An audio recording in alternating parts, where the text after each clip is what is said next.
So, welcome to day 11. This is going to be posted on Sunday. Yes, I pre-record a lot of this stuff so that we can sort of schedule some of this stuff up. Now, I've been getting some interesting feedback around this little video series. Not a lot of people have started to pick up on it yet. That's okay. That's not really the point of me doing this. It's that some people are going, well, maybe you're being a little bit harsh with some people. Maybe you're being a bit, being a bit hard on others, or perhaps the content isn't as valuable or useful as it could be. And hey, not everyone's going to enjoy what I'm putting out. You're going to keep scrolling. That's okay. That's the point of this. This is going to social media. Hence why I'm getting better at trying to keep it under the 5 minutes. Look, maybe by the time I get to the end of the 90 days, I might be able to hit that target. Okay. So we've been talking about lots of different things about cybersecurity and all that sort of stuff, about Microsoft 365 and a bunch of other different things. And really what I want to try to do, and the purpose in a lot of cases for these videos and this video series, is try to break down some complicated topics. So I'm going to pick on one, and this is a story I like telling about a topic that we all have heard of, but might not necessarily understand the ramifications of what it means. And I might give you an example of what it means by translating tech into something that you can understand nice and easily. And it's ransomware, right? Everyone's got their view and conception of what ransomware is and the impact. Now, you can ask the technical team and they're going to give you a bunch of technical jargon and about encryption and other sorts of stuff, and then BitLocker and Bitcoin, and it's just, you've lost interest, right? But the reality is it's denying you access to something. And the best way of doing this is describing a story. Now, a lot of us have just been out on holiday, especially here in Australia. There's the annual pilgrimage, hard word, to go out and travel with the family.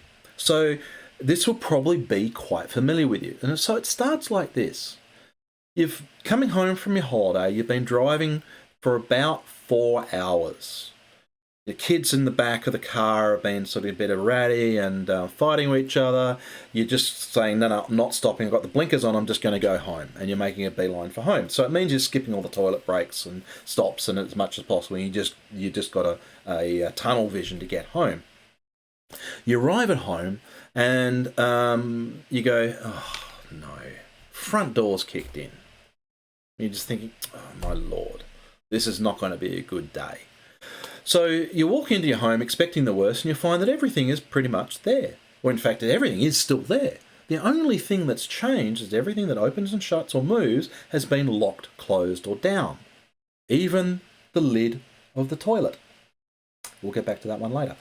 So you're now sort of going, well, what do I do now? You walk into the kitchen and sitting pride of place on the kitchen bench is a little note in bad handwriting and English that says, send us money, we might give you the key back.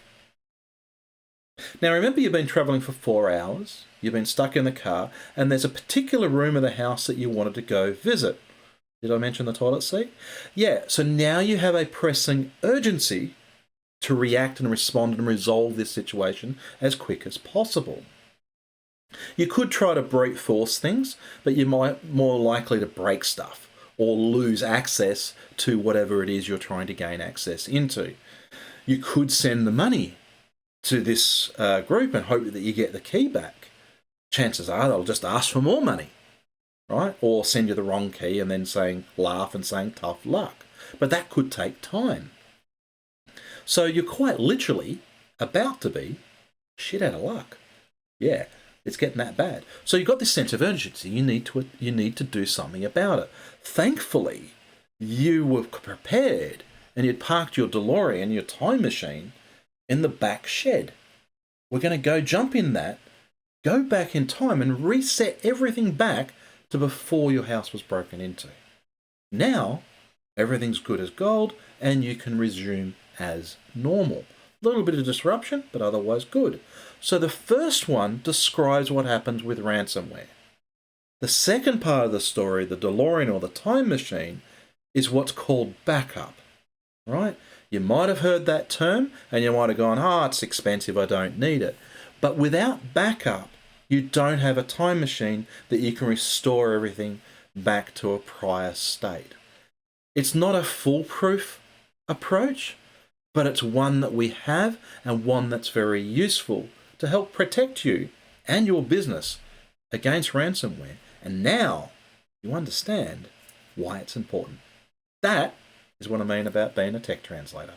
Hope you found that useful.